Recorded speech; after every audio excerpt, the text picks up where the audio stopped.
ما شاء الله. الله خير. الله يرضى عنك.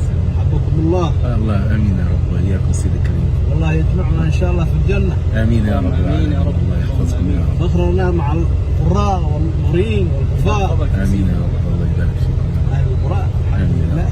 الله يرضى عنك. سماحة المفتي يعني ايوه سماحة المفتي نعم بنفسه يوصلنا الى المطار ويسوق السياره.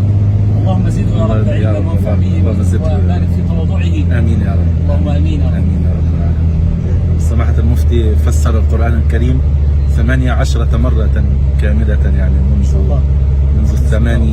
منذ الثمانينيات يعني منذ 86 إلى هذه السنة يعني فضيلته كلما ختم تفسير القرآن يعني أعاد تفسيره.